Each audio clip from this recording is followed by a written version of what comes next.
Bueno, muy buenas tardes. Voy a cargar otro de estos. Bueno, como nos ha pasado ya varias veces, el Padre Jesús hay veces que no puede venir, entonces él está llevando una cristología de tipo bíblico, que es magnífica y muy necesaria, y yo le he ido añadiendo pequeños capítulos de cristología dogmática, ¿vale? Si recordáis, vimos a Jesucristo en el seno de la Santísima Trinidad y vimos otra vez la unión hipostática, es decir, la unión que se da en Cristo entre lo humano y lo divino, ¿verdad? Y vamos a ver, bueno, pues, cómo es el conocimiento humano de Cristo, que es una cuestión difícil para nosotros, porque nosotros tenemos una fuente de conocimiento, pero Cristo tiene dos fuentes de conocimiento, ¿vale? Entonces, vamos a ir viendo un poquito. Tenemos, por un lado, las dos grandes verdades, los dos grandes pilares, ¿verdad?, que nos sostienen. Por un lado, que Cristo es un hombre verdadero, y es un hombre verdadero, no es una especie de disfraz, no es una máscara, Cristo es un hombre verdadero. Y en segundo lugar, que Cristo es Dios, que es la segunda persona de la Santísima Trinidad, ¿vale? Si habéis tenido la oportunidad de ver los evangelios de las misas de estos días, de lo que nosotros los cofrades hemos llamado tradicionalmente la Semana de Pasión, de esta semana en la que los evangelios nos van mostrando los conflictos crecientes que en esa semana anterior al Domingo de Ramos va teniendo con fariseos y con saduceos, vamos notando que Cristo tiene un conocimiento singular. El lunes, por ejemplo, vimos un episodio muy conocido por todos, ¿verdad? Recordaréis, de esa mujer adúltera que se la echan allí al Señor con la idea de, a ver, ¿qué dice? Si dice que hay que lapidarla, pues entonces pues ya se ve que toda la predicación sobre la misericordia, etcétera, etcétera, es mentira. Si dice que no hay que lapidarla, ya tenemos para poder acusarle, porque Moisés nos dice taxativamente que a las mujeres y a los varones, pues el tío se escaparía, yo qué sé, cogidos en adulterio, hay que lapidarlos. ¿Qué hace Cristo? Hace algo inimaginable para alguien que no conozca el interior de los seres humanos. Dice, pintando en el suelo, dice, el que esté sin pecado, que tire la primera piedra. Es la frase oportuna para que todos, desde el más viejo hasta el más joven, se quiten de en medio. Si recordáis, hay otro momento en el que le dicen, ¿con qué signo haces estas cosas? Dice, yo os los digo, si me decís el bautismo de Juan, ¿era de Dios o era de los hombres? Nos muestra cómo Jesús conoce la interioridad de los seres humanos, porque los fariseos no están dispuestos a contestar. Si dicen que el bautismo de Juan era de Dios, pues ellos eran unos sinvergüenzas porque no lo habían seguido. Y si dicen delante del pueblo congregado en el templo de Jerusalén que el bautismo de Juan era un invento humano, les zurran, porque la gente tenía a Juan por profeta. ¿Esto qué nos muestra? Nos muestra que Jesucristo tiene un conocimiento más profundo del que tenemos los seres humanos, que conoce nuestra interioridad. Recordáis, ¿verdad? En Marcos 2, cuando bajan a ese paralítico por el techo y dice, hijo mío, tus pecados están perdonados. Y dicen los fariseos en su interior, este blasfema, ¿quién puede perdonar los pecados sino Dios? Y Jesús dice, ¿dudáis de que yo puedo perdonar los pecados? Por lo cual, conoce el interior de las personas, ¿vale?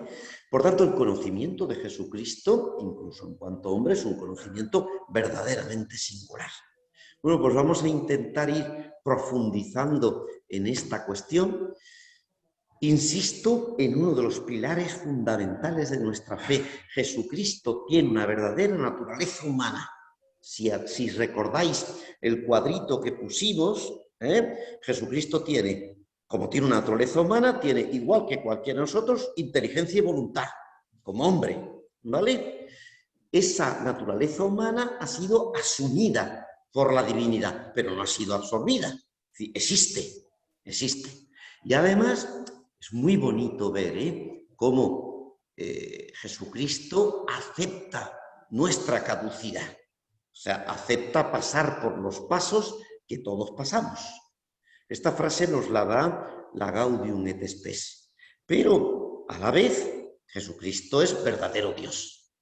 ¿Cómo afecta este conocimiento que el Logos tiene eterno en cuanto Dios a Jesucristo en cuanto hombre? Bueno, pues podemos intentar verlo. Además, no podemos olvidar que el medio por el que Dios nos redime es la humanidad de Jesucristo. Jesucristo tiene que ser un hombre verdadero, ¿vale? Y por tanto tiene que ser parecido a nosotros en todo, menos en el pecado. Esto es muy importante que lo consideremos. Ciertamente, quien nos redime es el poder infinito de Dios, pero nos redime a través de la humanidad de Cristo. La humanidad de Cristo es el sacramento universal a través del cual los hombres somos salvados. Porque, vuelvo a insistir en algo que ya comenté, es un hombre. O sea, no es Dios salvando a la humanidad, que es verdad, que es verdad.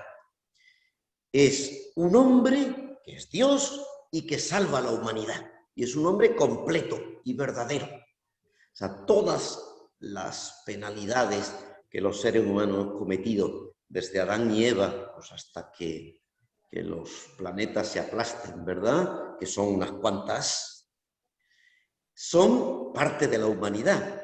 Pero la actuación inmaculada y maravillosa de Cristo también es parte de la humanidad. O sea, es un hombre verdadero.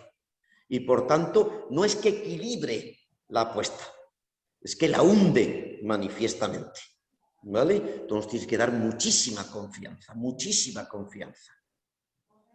Él ha pagado sobreabundantemente.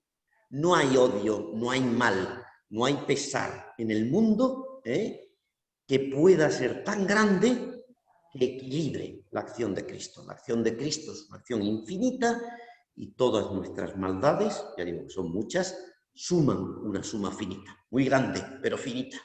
Y por tanto, al final sigue sobrando dinero en el banco.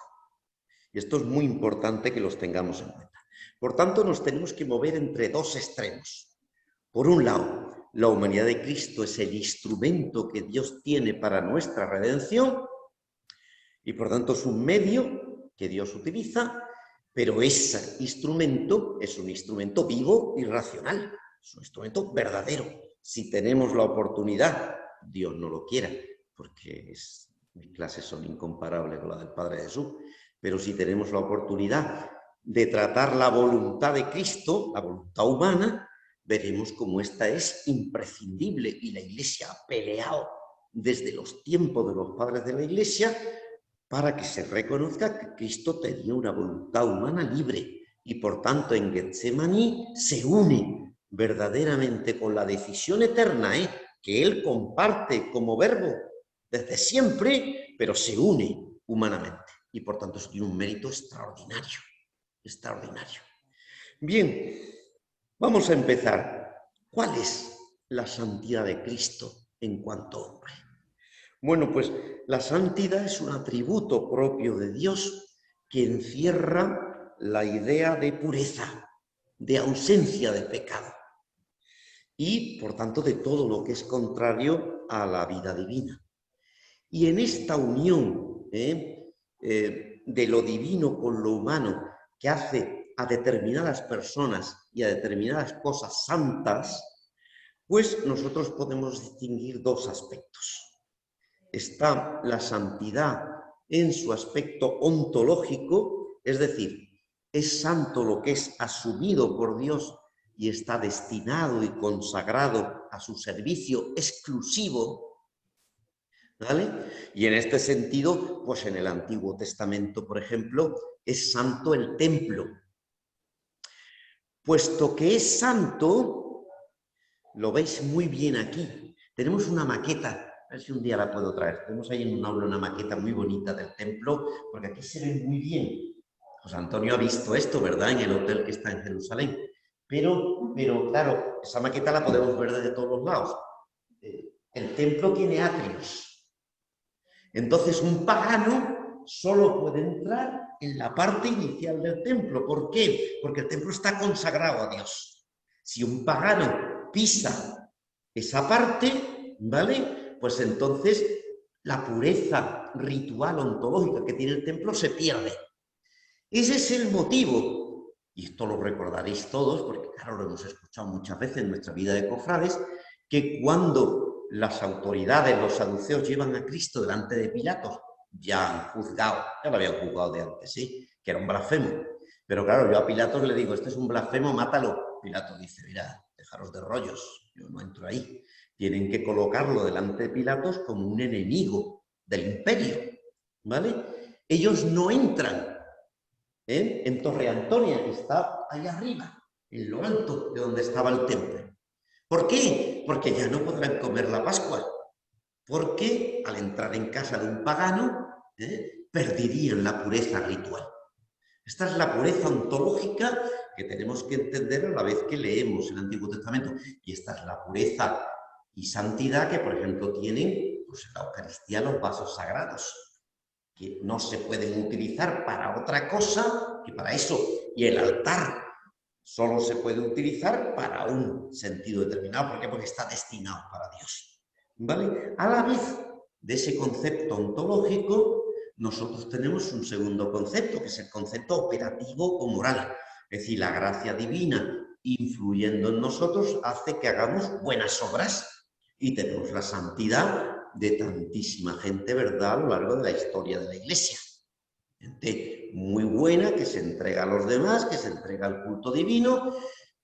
Lo hace voluntariamente, indiscutiblemente, pero lo hace gracias al influjo de la gracia. Bueno, la consecuencia de esta santidad divina que se nos comunica es la limpieza de todo pecado. Cristo es santo.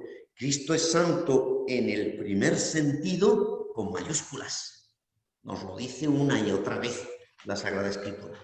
¿Recordáis este texto tan bonito de cuando Gabriel se presenta ante la Virgen y le dice, lo que nacerá será llamado santo, Agios? Y si buscáis en la edición griega, la A de Agios se pone con mayúscula, ¿vale? Va a ser llamado santo.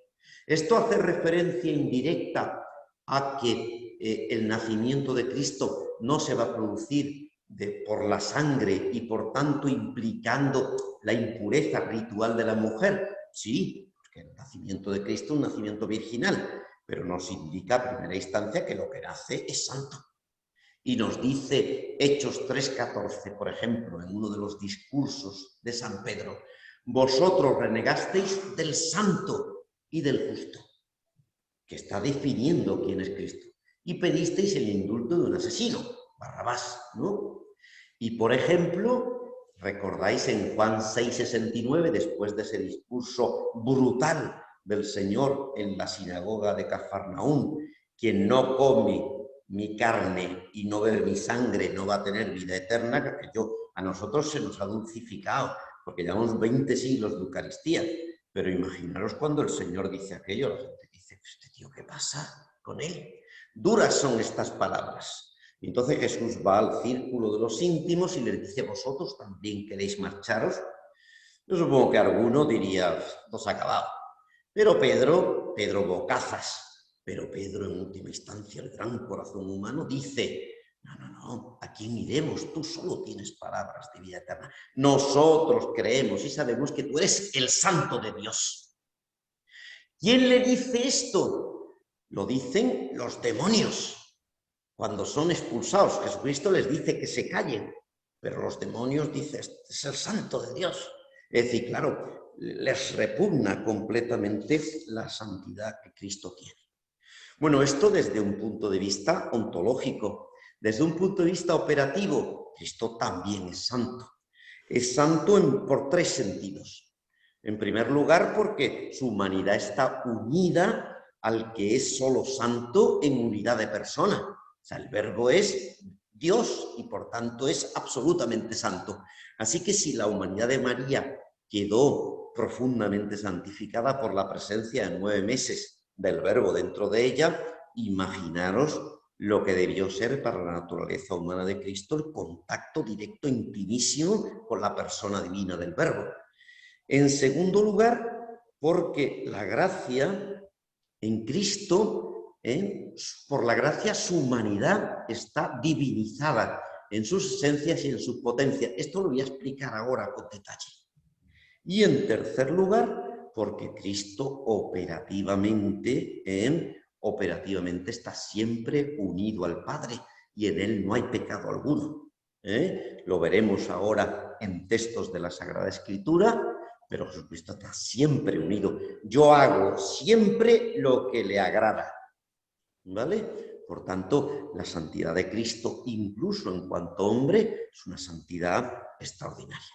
Os decía que, claro, lo que nos santifica es la presencia de la gracia. Bueno, ¿de qué manera está presente la gracia en Cristo hombre?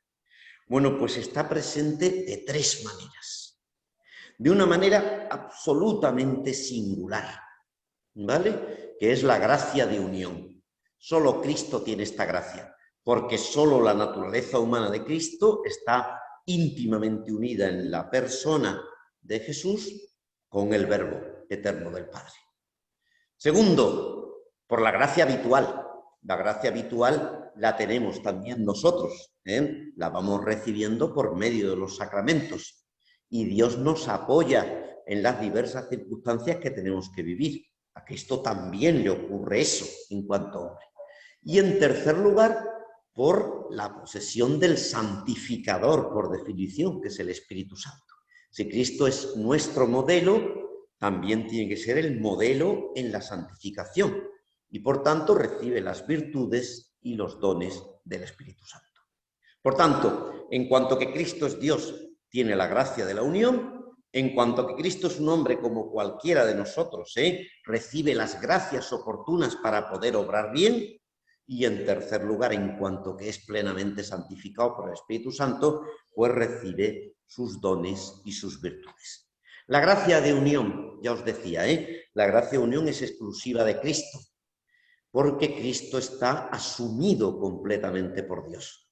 O sea, la persona que hace existir a ese cuerpo, a esa inteligencia y a esa voluntad, es el Verbo eterno del Padre, que ha existido siempre y existirá siempre, ¿vale?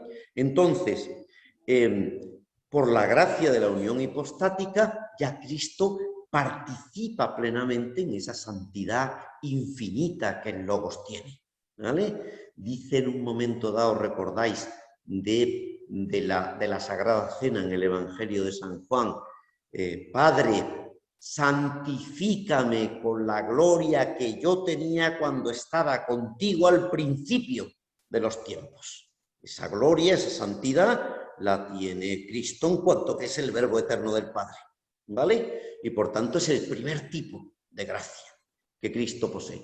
Nosotros esta gracia no la vamos a poseer, porque nosotros no unipersonamos a Cristo, ¿vale?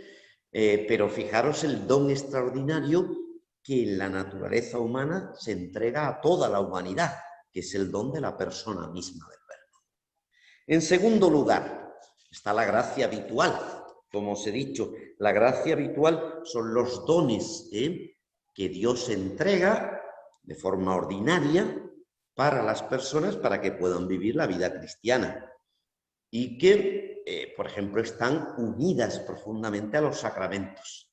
Los que de aquí han recibido el sacramento del matrimonio, por ejemplo, los que hemos recibido el sacramento del matrimonio, pues hemos recibido unas gracias específicas para poder vivir ese sacramento. Y mis muchachos, ¿verdad?, del seminario, pues cuando se ordenan, reciben un sacramento, reciben las gracias específicas para poder vivir esa vida que Dios les pide. ¿Estamos? Bueno, pues eso es la gracia habitual, que también se conoce como gracia santificante. ¿Vale? ¿Cristo la tenía? Sí, porque es hombre verdadero, Y en cuanto hombre, Jesucristo puede crecer en la gracia y puede crecer en el mérito, ¿vale? No en cuanto Dios, que ya es la plenitud de la gracia, pero en cuanto hombre sí puede hacerlo.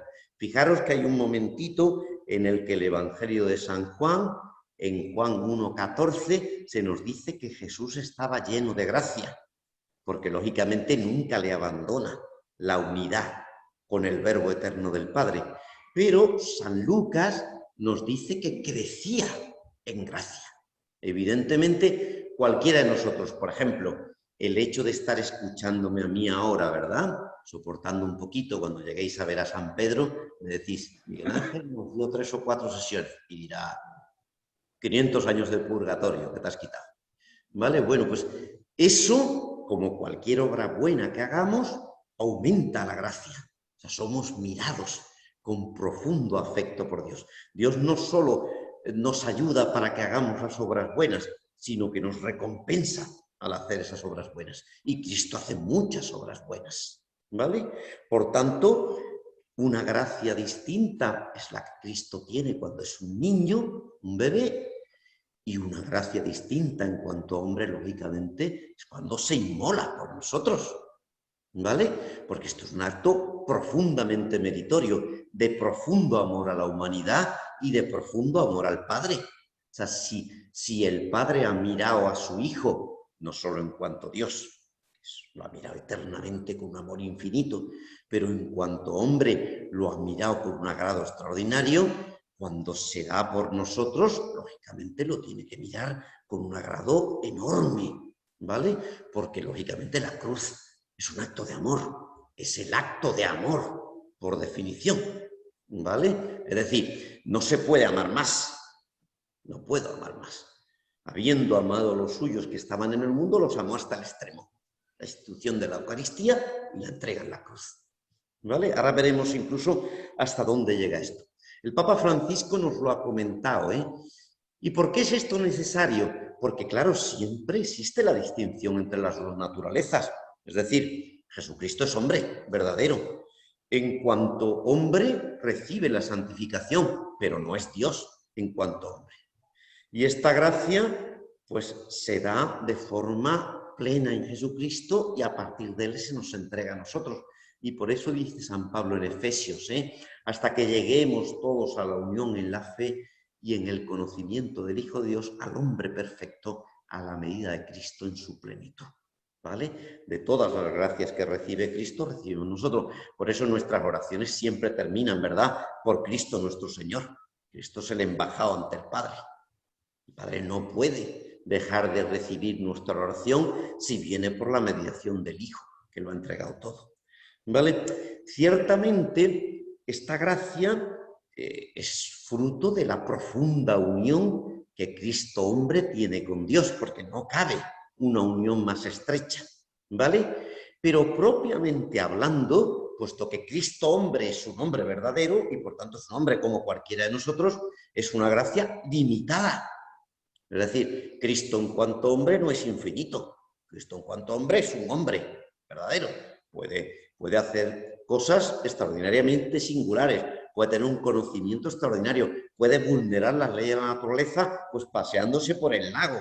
Que el sustazo que le dio a los apóstoles, pobre, no se recuperaron de aquella casi prácticamente. Bien, pero es un hombre, ¿eh? Y además, salvo que sea necesario, Jesús nunca vulnera las leyes de la naturaleza. Es decir, el pasahambre, el pasased, qué hermosísima la escena, que nos cuenta San Juan, de que se van a buscar comida y Cristo se deja caer en el brocal del pozo porque no puede más, está absolutamente fatigado. Entonces aparece la samaritana y claro, un alma, por lo cual Cristo se anima, pero Cristo está hecho polvo, está allí tirado. El Hijo del Hombre no tiene donde reposar la cabeza. O sea, que él acepta en este sentido nuestra humanidad. Bien, recibe las virtudes y los dones del Espíritu Santo. Cristo, como se ve en la Escritura, tuvo muchas virtudes en grado admirable, pues fue muy humilde, fue obediente, fue tremendamente misericordioso, vivió la pureza, vivió la paciencia, y manifestó singularmente un amor encendido al Padre y a nosotros. Esta escena que la vamos a volver a vivir el Jueves Santo, ¿verdad? y que incluso para nosotros es un acto de cierta honra que se nos pida que participemos materialmente en el lavatorio de los pies, es tan absolutamente escandalosa para Pedro que Jesús, que es el Maestro y el Señor, y que él ha dicho en el capítulo 6 de San Juan, que es el Santo Eterno de Dios, ¿cómo se va a convertir en un esclavo? Se va a tirar a mis pies y me va a lavar los pies. La versión latina de la respuesta de Pedro inicial es muy dura, non lavabis mi pedes id eternum, no me lavarás los pies jamás.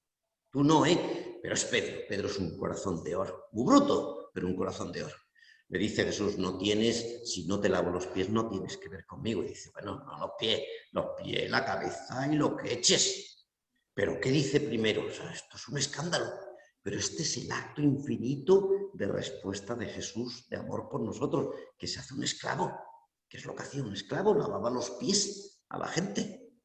Bien, bueno, un ejemplo de esta necesidad y de este aumento de Cristo en la gracia es el hecho de que Cristo, en cuanto hombre, y nos lo dicen repetidas veces los evangelios, se retiraba o se levantaba muy temprano para orar, en cuanto Dios está unido al Padre.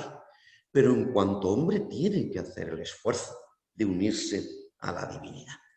Jesucristo tiene las gracias infusas en grado máximo y perfecto, y por tanto no tiene virtudes, que son virtudes imperfectas que se dan en nosotros. No tiene fe, participa de la visión beatífica, no tiene esperanza. Son virtudes que lógicamente tenemos nosotros porque no vemos el futuro de nuestra existencia.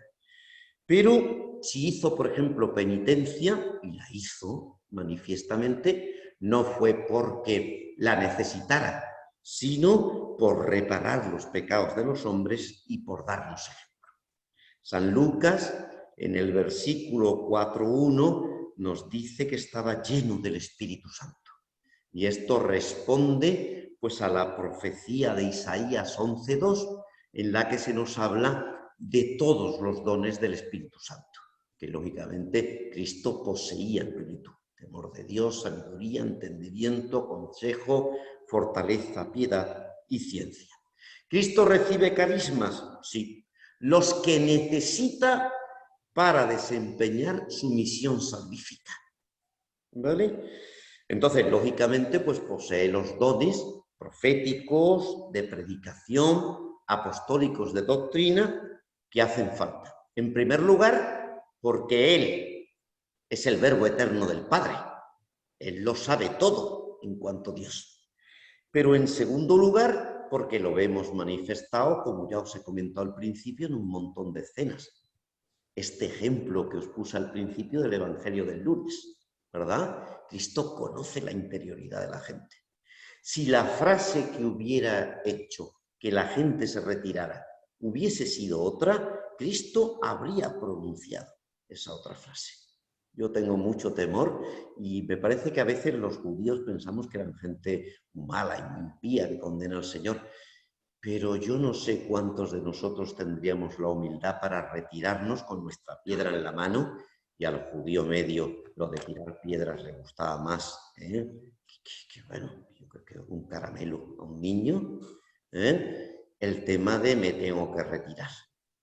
Me tengo que retirar porque la frase me ha llegado hasta el fondo de mi corazón y se ha transparentado lo que soy, y por tanto el más viejo, por tanto el más ilustre es el primero que se va, y se van yendo todos. Bueno, Jesucristo esto lo sabe y da la respuesta adecuada en cada situación. Y como os decía antes, identifica su voluntad con la del Padre. Yo siempre hago lo que agrada a mi Padre, y por tanto está libre de pecado. Dice, viene el príncipe de este mundo, nos dice Jesucristo en el Evangelio de Juan, ya prácticamente en puertas de la pasión, mas no tiene nada en mí, porque yo no tengo pecado, ¿vale? Entonces, por eso se nos dice, ¿verdad?, que Cristo es igual a nosotros, semejante a nosotros en todo, excepto en el pecado, ¿vale? Y semejante a nosotros en todo quiere decir que es igual a nosotros en todo, ¿vale? Pero no tiene pecado. La mayoría de los teólogos no afirman que, a ver, la mayoría de los teólogos, pero no el magisterio, por tanto es algo que podemos tener en cuenta, pero que no es de fe absoluta, afirman que Cristo no solo no tuvo ningún pecado de hecho, sino que era impecable. Hombre, esto es lógico. ¿Por qué? Porque la única persona de Cristo es Dios, y Dios evidentemente no puede pecar, porque haría lo contrario a sí mismo, ¿vale? Pero lo que nosotros conocemos por la Escritura es que Cristo, de hecho, no cometió pecado, ¿vale? Sería infiel a sí mismo, y como nos dice la segunda carta a Timoteo, nosotros podemos ser infieles, pero Él va a permanecer siendo fiel. ¿Cómo es entonces el conocimiento humano de Cristo? Bueno, ¿Cristo recibe todas las gracias necesarias para su misión? Sí, sí. Y por tanto, tiene dones especiales que iluminan su inteligencia humana. Pero quitando esto, la inteligencia de Cristo es una inteligencia similar a la nuestra. Igual. Bueno, todo el conocimiento que no provenga de su visión beatífica, pues es algo que Cristo tiene que aprender por experiencia, y lo aprende. Esto nos habría resultado a nosotros extraordinariamente sorprendente. Cristo tiene que aprender a hablar, Cristo tiene que aprender a rezar en cuanto hombre, y Cristo tiene que adquirir los conocimientos normales de una persona. Y acepta los ritmos propios de nuestra naturaleza. Si tuviéramos, ya lo he dicho alguna vez, tuviéramos una máquina del tiempo y nos fuéramos a Belén en el momento del nacimiento del Señor, lo que veríamos es un niño. No, dentro de ese niño está el Verbo eterno del Padre. Sí, pero ¿cómo se comporta? Como un niño. Y supongo que comería cada 3 horas, y cuando su madre pues no le diera comer cada 3 horas, pues protestaría. ¿Vale? O sea, esto es así. O sea, la aceptación de nuestra humanidad no es una especie de planteamiento externo, no. Jesucristo acepta nuestra humanidad y acepta los ritmos de nuestra humanidad. No tenía por qué haberlo hecho, podría haber aparecido con 30 años, pero acepta nuestra humanidad. También para que nosotros nos demos cuenta de que todos esos elementos de nuestra humanidad son santificables. ¿Vale? Bien, entonces, esto es lo que tenemos, Ciertamente no hay criatura que esté más cerca del Logos divino que lo que está la naturaleza humana de Cristo. Pero el Señor no tiene ningún problema en asumir todas las limitaciones que no supongan pecado. Por ejemplo, acepta la pasibilidad, acepta la necesidad del esfuerzo y del dolor. Cristo trabajaría bien, no podemos imaginarnos a Cristo trabajando de pena, ¿verdad? Haciendo mal lo que le pedían, pero le costaría trabajar y se cansaría. Ya os he contado este episodio. ¿Recordáis aquel episodio tan maravilloso en la barca en la que el Señor se queda dormido? Está muy cansado. O sea, acepta verdaderamente nuestra humanidad. ¿Tenía todos los conocimientos del mundo? No es necesario, O sea, a la pregunta, por ejemplo, ¿sabía Cristo en cuanto hombre todos los idiomas? La pregunta que contestar es ¿para qué? ¿Para qué? ¿Sabría arameo? ¿Sabría hebreo? Yo no sé si sabría griego. Muchos sabrían griego. Koiné, Koiné, que es el griego común, una especie de Span-English, ¿vale? Es el griego común que hablaba todo el mundo. Pues es muy fácil que supiera Koiné. Más, si habéis visto La Pasión de Mel Gibson, La tenía preparada, pero no me saltaba bien el vídeo y digo, bueno, no vamos a atorrar a la gente, ¿no? Hay una escena muy bonita, la pasión está redactada en los idiomas originales, ¿vale? Y abajo nos va subtitulando. El principio de la escena a mí no me parece verdadero, vamos, ustedes de mí pasan, que es que Pilatos hable en arameo con los sumos sacerdotes. Que si los yanquis no aprenden los idiomas locales de los sitios a donde van, ¿vale? Pilatos hablaría koiné y en todo caso, los sacerdotes, que eran hombres cultos, hablarían también koiné y se entenderían en griego, ¿vale? Y entonces Pilatos manda a Jesús que suba y se entrevista personalmente con él, ¿vale? Y entonces Pilato le habla en griego, bueno, en arameo en el texto. Y Jesús le contesta en latín. Es muy bonita la escena, sobre todo para los que hemos trabajado la lengua latina, oír hablar la lengua latina como algo vivo es muy bonito y Pilato se sorprende. ¿Es eso necesario? No lo sé, no es imprescindible. ¿Jesucristo sabía arameo y hebreo? Sí, pero lo aprendió y lo aprendió duramente como cualquier niño, y por muy listo que sea un niño, a los niños les cuesta aprender un idioma.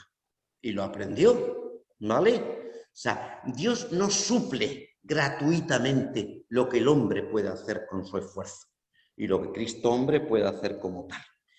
Bueno, tenía el conocimiento natural pues obtenido por la experiencia y si recordáis, pues en las parábolas hay muchos ejemplos de cosas que Cristo tuvo que conocer de primera mano y que era lo que los otros iban a entender. La Gaudium et Spes 22, en un texto muy bonito, nos dice cómo Cristo vivió con corazón de hombre, tal, y nos dice, pensó con inteligencia de hombre. Esto es así, Cristo tenía un alma racional y una inteligencia humana. Hay tres tipos de ciencia posible. La ciencia adquirida, la ciencia infusa y la visión beatífica, ¿vale? Cristo ¿tenía estos tres tipos de ciencia? Pues sí que los tenía, ¿vale?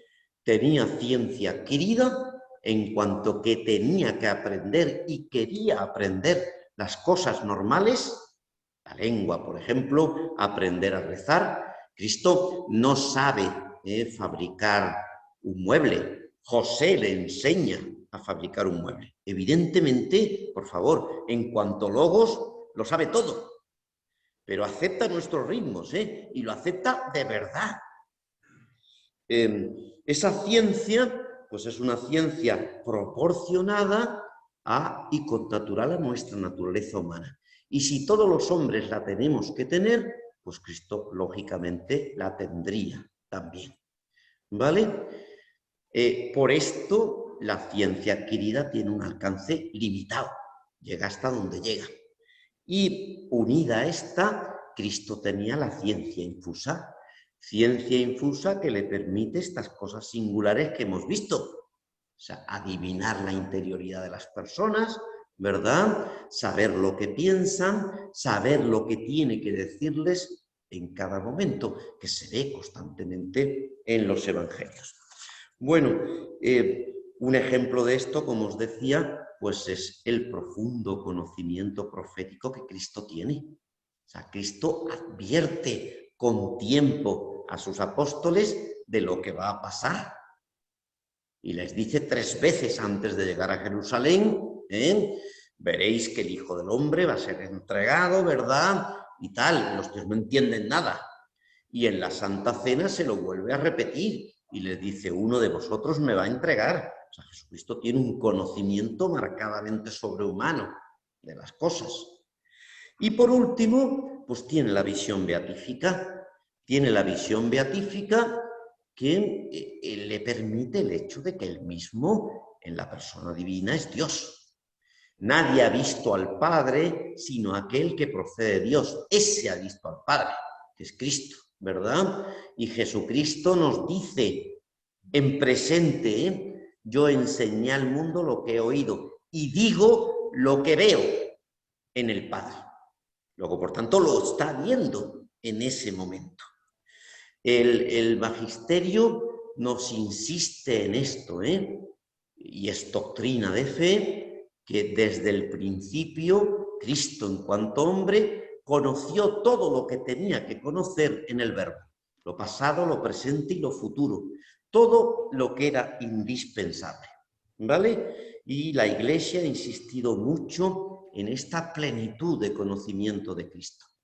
Esta plenitud de conocimiento se tiene que hacer compatible con algunos episodios complejos que tenemos en los evangelios.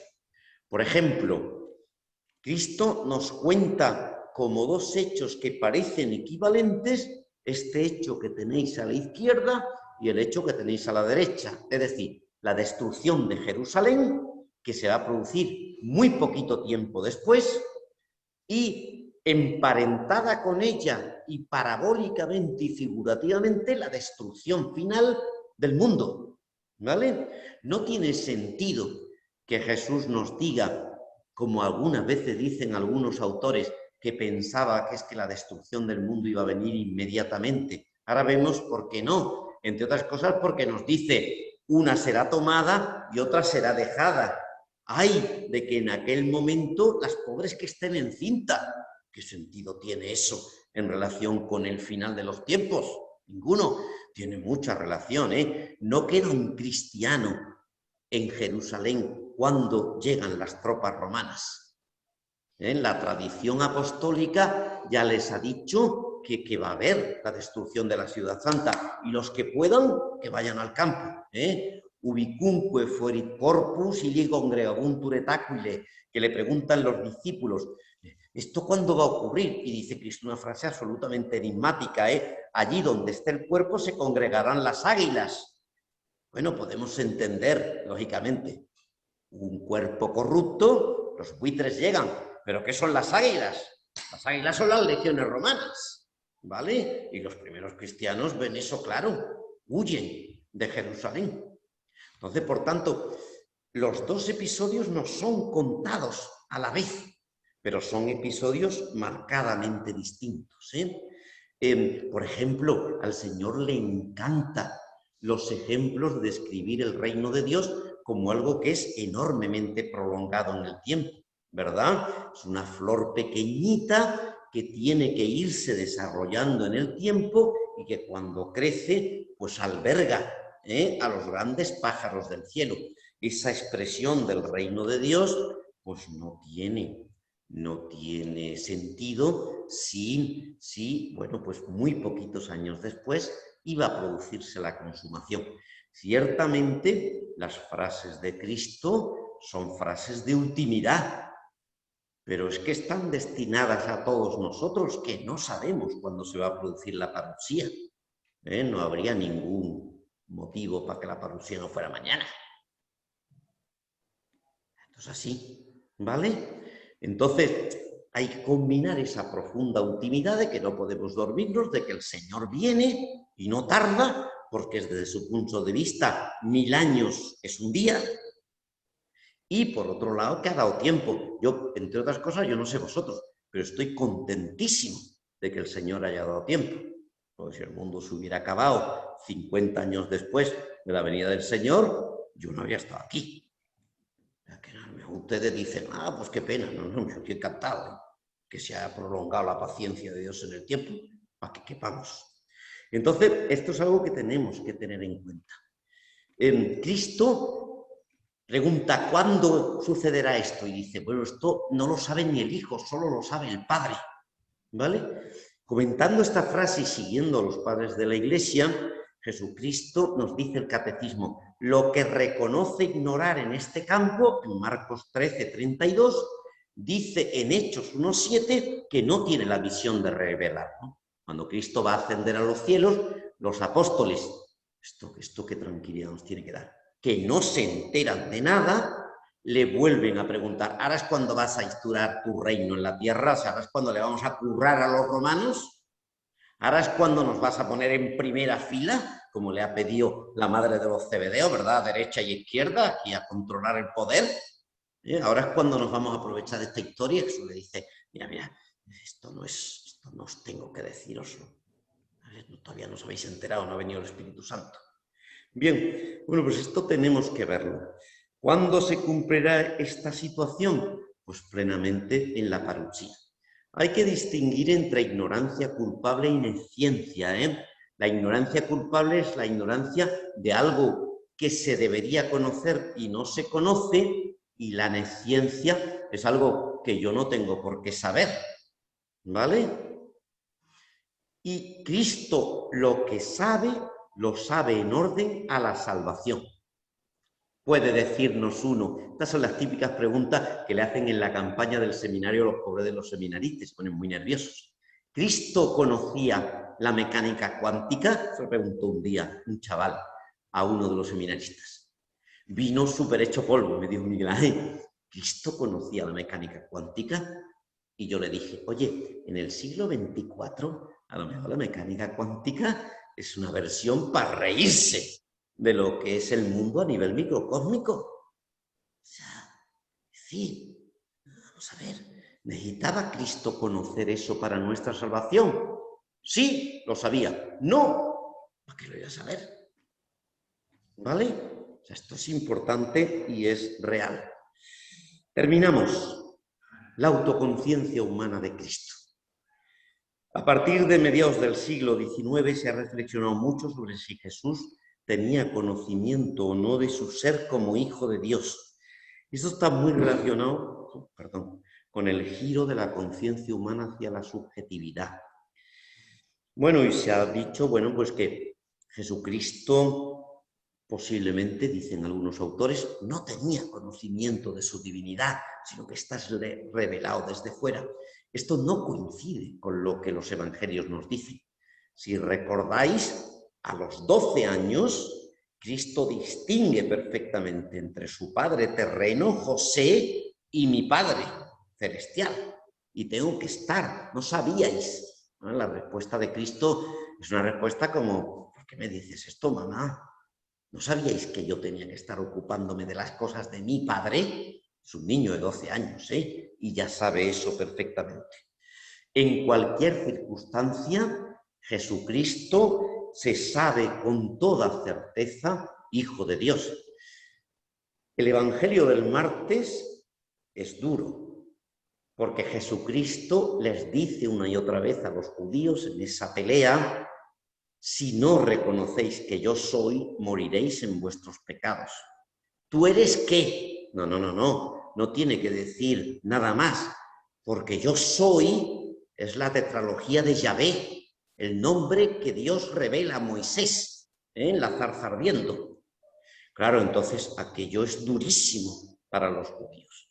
El Evangelio de hoy nos enfrenta y les dice: si fuerais hijos de Abraham, me aceptaríais, ¿vale? Pero el Evangelio de hoy no termina, continúa con el de mañana, solo que mañana, como es la Anunciación, no leeremos ese Evangelio. Pero Cristo dice: Abraham vio mi día y se alegró. Y le dicen los judíos riéndose: no tienes ni 40 años y ya has visto a Abraham. Y dice Jesús: antes de que Abraham naciera, yo soy. Esa frase incluso en castellano no tiene sentido, porque en castellano la correlación de los verbos sería: antes de que Abraham naciera, yo era. Pero Jesús dice expresamente lo que dice: antes de que Abraham naciera, yo soy, porque yo soy el Logos eterno del Padre. Y los judíos le entienden. ¿Qué hacen automáticamente? Cogen la piedra, ¿vale? Entonces Jesús tiene muy claro que es el Hijo eterno del Padre. La frase, le dedico un momentito, la frase más dura y más difícil que nosotros nos encontramos en los evangelios es la palabra que nos comunica Mateo y Marcos de que Jesús, en un momento de la pasión, utilizan idiomas distintos. Mateo lo pone en hebreo, Marcos en arameo, pequeñitas diferencias. Jesús dice: Eloí, Eloí, lama sabactani. Es decir, Dios mío, ¿por qué me has abandonado? Una frase fortísima, fortísima. Bien, esto ha sido empleado con mucha facilidad para decirle, fíjate, Jesús se rebela contra el Padre. Tenemos que darnos cuenta, en primer lugar, que esta no es una frase originaria de Jesús. Esta es una frase con la que empieza el Salmo 22. Un salmo que yo rogaría que leyerais, lo mencioné en la primera clase que tuvimos, que es un salmo donde se cuentan escenas de la pasión absolutamente sorprendentes. Por tanto, esto está escrito por el Verbo eterno y para Él desde siempre. Pero ¿por qué dice esto Cristo? Porque Cristo nos tiene que mostrar que ha llegado hasta el extremo de la entrega y del amor. No cabe más. No cabe más. Yo he venido a redimirte, pero mantengo tu libertad. ¿Vale? Y por tanto, tú vas a decidir si te salvas o te condenas. Y si te salvas vas a tener toda la gracia que yo te he ganado en la cruz. ¿Dónde no puedo estar contigo? No puedo estar contigo en el infierno, si tú eliges voluntariamente. Pero por un segundo puedo estar absolutamente unido a ti. Y por tanto, la plenitud llega hasta que Cristo en un instante, parece como abandonado de su propia condición divina. Si nos acepta plenamente hasta ese extremo. Por eso puede decir después, todo está consumado. Todo está consumado. No hay más. No hay más. La encarnación es absolutamente realista. No hay un sufrimiento que nosotros podamos decir, yo he sufrido esto y tú no lo has sufrido. O sea, Cristo llega hasta el extremo, hasta el abandono absoluto. ¿Vale? Estas palabras tienen que ser entendidas en el conjunto de la pasión. Jesús va a decir al buen ladrón, que bien lo tenemos, ¿verdad?, en nuestra hermandad del perdón, va a decirle, te aseguro que tú estarás conmigo hoy en el paraíso. Y lo dice en la cruz. Y en la cruz su última palabra es una palabra de entrega absoluta en manos del Padre. Padre, en tus manos encomiendo mi espíritu, que por cierto es otro salmo. El salmo que recitaban los sacerdotes en el templo por la tarde. Termino ya, Termino ya. Jesucristo se nos entrega plenamente y se nos entrega sin medida, hasta donde el amor permite, y el amor llega hasta el final. ¿Vale? Claro, no existe esta humanidad en Cristo separada del Verbo. En Él no hay una autoconciencia, no hay una autoconciencia plena que no sea autoconciencia como Dios. Como si yo os preguntara, ¿desde cuándo sabes que eres un ser humano? Vosotros me diríais, pues Miguel Ángel, desde siempre. No es verdad, desde siempre. Pero desde los 7, 8, 9 años, uno ya está lo suficientemente hecho como para decir, sí, soy un ser humano. Bueno, pues muy poquito después Jesús se presenta en el templo. ¿Vale? Terminamos en Jesucristo nos manifiesta cada vez que puede que es el Hijo eterno de Dios. ¿Recordáis la escena? Vosotros, ¿quién decís que soy yo? Pedro dice, tú eres el Hijo eterno, ¿verdad? De Dios. Bueno, bienaventurado. Solo te lo ha dicho ni la carne ni la sangre, te lo ha dicho mi Padre. Bien, bueno, pues que vayamos poquito a poquito viendo esto. Yo creo que nos tiene que consolar enormemente el hecho de que Jesús acepte nuestras leyes, acepte nuestra vida humana, ¿vale? Porque ahí es donde le vamos a encontrar. Si se nos da la oportunidad, hemos visto esto con respecto a la inteligencia. Bueno, pues veremos qué pasa con respecto a la voluntad humana de Cristo. Bien, pues muchísimas gracias.